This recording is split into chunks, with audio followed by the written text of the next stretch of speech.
Olha o homens, meus filhinhos, aqui quem fala é o professor Gustavo Pinheiro, do seu curso Química 10, galera. Vem ser Química 10 com a gente também, minha gente, tá? E aí, veja, galera, a gente tá aqui no nosso curso do Química 10, mas estamos aqui no nosso canal. Acompanhe a gente, dê o seu like, tá? É muito importante para saber como tá indo o nosso trabalho, tá, gente? Então hoje eu tô aqui para dar uma dica importantíssima, muito interessante, tema da química geral, que o Enem gosta muito também, tá? Que são a questão dos modelos atômicos. Muitos podem estar se perguntando, professor, e modelos atômicos caem na prova do Enem? Meu amigo, antigamente era uma questão que na parte estatística, a gente via poucas questões, realmente, de fato, quando se trabalhava a parte de modelos atômicos. Mas com o passar do tempo, a gente está vendo que modelos atômicos é um assunto extremamente importante para a prova do Enem. Tem caído, para ter noção, teve vestibulares, teve provas do Enem que foram contemplados praticamente duas questões de modelos. Então veja a importância que este conteúdo tem, né? A gente não pode fugir deste tema. Então fique atento que eu trouxe para vocês um resumo, tá? Um resumo, viu, garotinho? Um resumo de toda a evolução do átomo, galera. Porque quando se fala de átomo, né, você pensa, o átomo é algo grande, é algo pequeno. O que é o átomo? Primeiramente, o nome átomo, nós vamos explicar aqui, é lógico, evidentemente, que vem de uma origem grega, galera, tá? Isso veio na antiga Grécia. A definição da palavra átomo, que hoje nós falamos de átomo, mas de maneira até errada, porque pela definição da palavra átomo não cabe para o que o átomo realmente hoje ele significa para nós, tá? Mas é importante entender essa questão. Eu sempre falo para meus alunos, quando vai se falar de átomo, professor, o átomo, peraí, você quer saber o átomo de quem? Na visão de quem? Porque isso tem que ficar muito claro, gente. Quando eu pego uma questão, eu tenho que entender a questão cronológica. Eu tenho que entender qual visão atomística, qual visão de modelo atômico a questão quer tratar, ou quer até praticamente filtrar. Tipo, vou falar da questão do modelo de Rutherford. Peraí, mas antes de Rutherford, tiveram outras ideias. Então eu tenho que entender essas outras ideias para entender toda a evolução atômica. Então tem que ficar muito claro. E as questões, elas colocam assim, viu? Eles limitam a qual modelo atômico ele quer comentar, a quais comparações eles querem realizar. Então é isso que o aluno tem que entender. Vamos falar do átomo. O átomo de quem? Porque é muito comum eu dar aula de atomística e eu estar falando, por exemplo, do modelo de Dalton e o aluno falar, professor, mas Bohr falou, calma, meu filhinho, olha o Hobbes, meu diretor, calma aí, garotinho, né? Calma aí. Se eu estou falando do modelo de Dalton, vamos entender a ideia de Dalton, para depois entender a ideia de Thomson, e aí vai, até chegar na ideia de Rutherford. É uma evolução, e a gente já tem essa percepção de evolução. Eu vou falar de Dalton, mas estou falando de Dalton em 1800, cara. Olha, nós estamos aí em 2020, 19, 18, quer dizer, já passou tantos anos, é lógico que houve uma evolução natural. Então você tem que entender essa série cronológica. Então vou trazer para vocês um resumo do que é a nossa aula de hoje, referente à parte de modelos atômicos. Então, galera, olha essa imagem, cara. Essa imagem eu acho perfeita. Ela vai trazer, de fato, a questão cronológica do que é a evolução do átomo, tá? Então, gente, entenda. Tudo começou na antiga Grécia, tá? Com um camarada chamado Demócrito e Leucipo, que pensaram, se a gente dividir cada vez mais a matéria, vai chegar no momento que não tem como mais dividir. Neste momento que não há mais divisão na matéria, Demócrito intitulou e definiu, sendo isso, o átomo. A menor partícula que pode ser dividida da matéria. Isso antes de Cristo, né? Mais ou menos aí, uns 200 anos, a gente podemos colocar assim. Antes de Cristo, nós temos nosso amigo Demócrito dizendo que a menor partícula que pode ser dividido da matéria é chamada de átomo. É tanto que átomo vem de origem grega e significa indivisível, tá? Então entenda que a primeira ideia de átomo foi uma ideia puramente filosofal. Não foi uma ideia científica, foi uma ideia filosofal. Beleza, garotinho? Beleza? Vamos dar sequência. Se liga aí. Veja. Mas veja, coloquei aí que isso foi uma ideia filosófica. E aí você tem que, passado 2.200 anos, né, você vem os alquimistas, os cientistas, e temos o primeiro cientista a comprovar a existência do átomo. E este cara é chamado de Dalton. Chega pra cá, garotinho. Dalton, gente. Dalton é um cara gênio, tá? O camarada que logo cedo já era praticamente um doutor na área de química, professor universitário para o que era a época, chamado o cego da química, porque ele era o portador daquela doença, daquela deficiência de perceber as cores, o que a gente chama de daltonismo, tá? Então veja como Dalton é tão importante para a ciência. Dalton ele comprova a existência do átomo baseado nas leis ponderais, lei de Lavoisier e lei de Proust. Dalton tem até uma lei ponderal. Dalton ele prova que, baseado nas leis ponderais, que trabalha as reações químicas, ele prova que o átomo é uma esfera, é pequena, é maciça, mas ele até concorda com os gregos. A esfera pequena maciça, ela é indivisível, tá? Então é uma concordância com o que foi feito na ideia filosofal, mas com uma grande diferença. Tem comprovação científica, ele prova cientificamente a existência do átomo. Não esquecendo que ele dá forma para o átomo, uma esfera pequena, maciça, ser toda recheada e indivisível. Isso fez ficar muito conhecido o modelo de Dalton como a bola de bilhar. Eu não posso esquecer também sobre Dalton, que ele fala que a combinação de átomos distintos, diferentes, iria formar para ele moléculas. Água era uma combinação de átomos de hidrogênio com átomos de oxigênio. Então a definição de uma substância, de uma molécula, vem a partir de Dalton, que é essa combinação de átomos diferentes. Beleza? É o modelo de Dalton, 1800. Mas aí a gente tem praticamente pós 100 anos. E aí vem um grande cientista que trabalhava com a parte de descarga elétrica,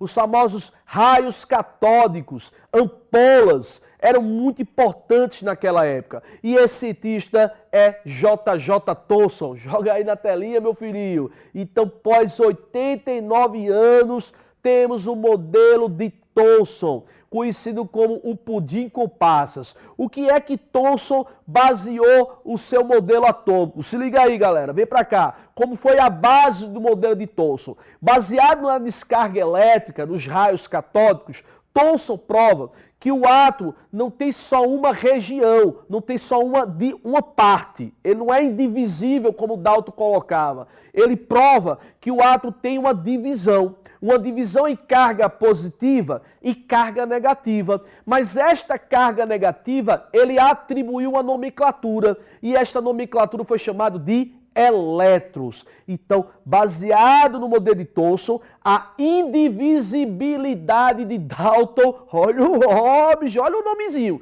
a indivisibilidade que Dalton tinha lá como proposta é quebrado por Thomson. Thomson diz, não, peraí, o ato baseado nas experiências, nas evidências que eu tenho, é determinado por carga positiva e carga negativa. E esta carga negativa tem o nome de elétrons. Isto fez o modelo de Thomson ficar conhecido como modelo pudim com passas. Olha o Hobbes, eu tô morrendo de fome aqui, garotinho. Pudim com passas, interessante.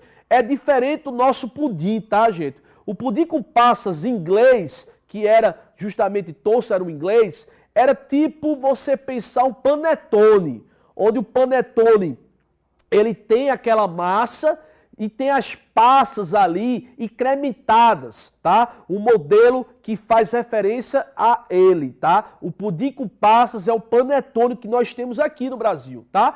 Mas o nosso pudim é diferente. Aquele pudim maravilhoso que tem ameixas, que te vê tudo. O pudim com passas dele é muito diferente do nosso, tá? Este é o modelo de Thomson.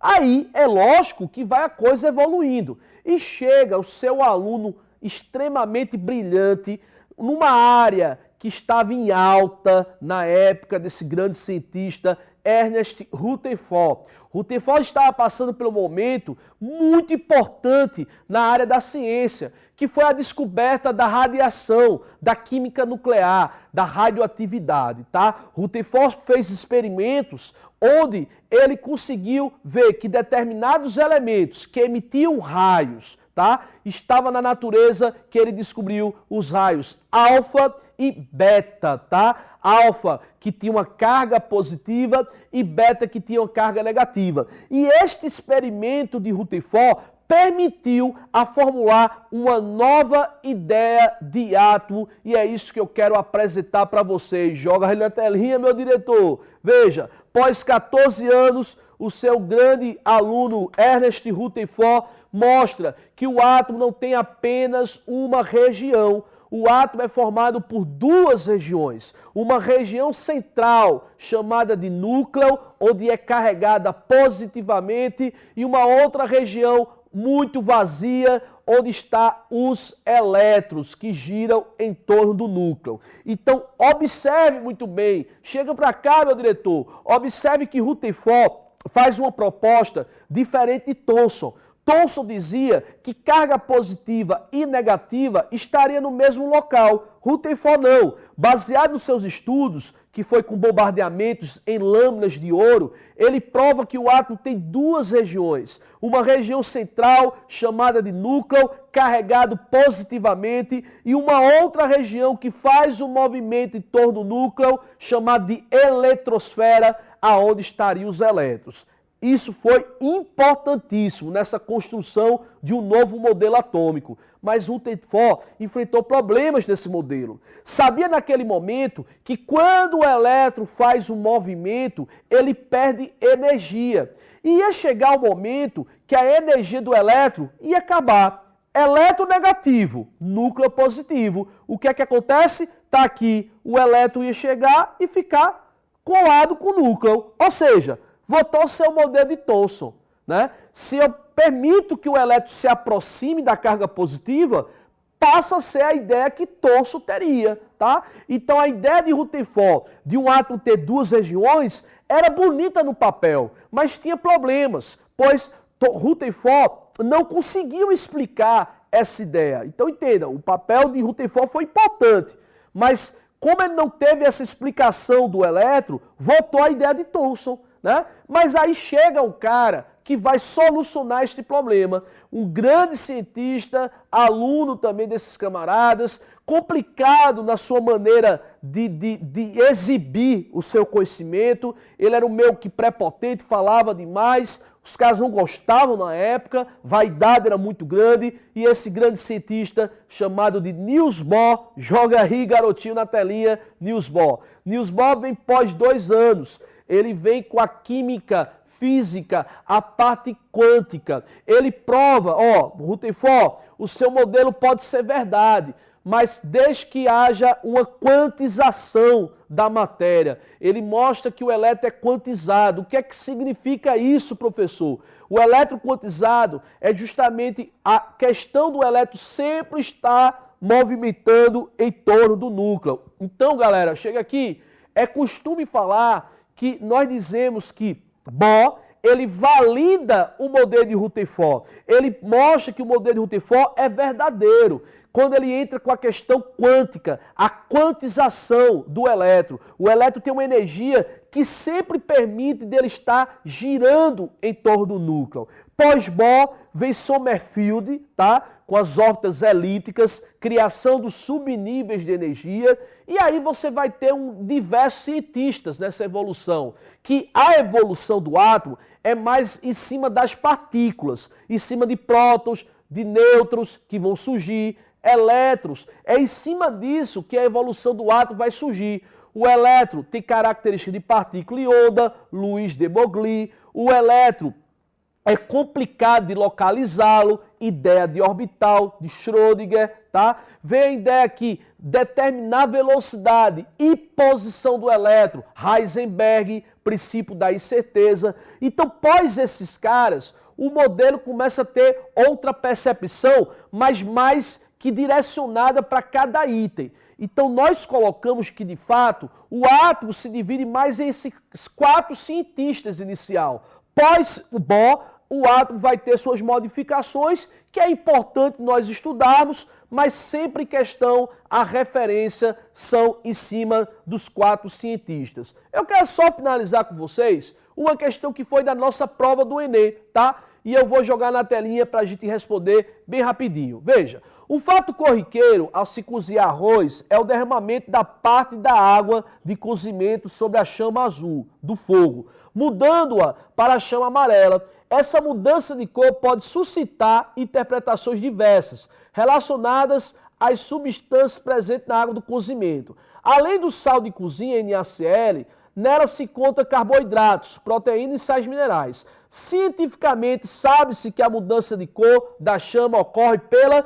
Galera, saca só, é uma questão de modelo de Bohr, uma questão da transição dos elétrons. Bohr deixou bem claro que quando o elétron faz seus saltos, o retorno do salto libera energia na forma de luz, tá? O que ele chama de fótons de luz. Isto está associado à mudança de cor dos elementos. Repito, nos saltos de Bohr só há mudança de cor, só há emissão de luz quando ele retorna para suas órbitas de origem, quando ele retorna da órbita interna para a órbita externa, tá? Primeiro ele faz o salto da interna para a externa. Quando ele sai da externa e volta para a interna, é quando há liberação de luz na forma de energia. E olha só o que traz essa questão, se liga aí. Primeiro salto da interna para a externa, quando ele retorna da externa para a interna, é que ele devolve para a gente luz. O que faz a gente ver na letra B.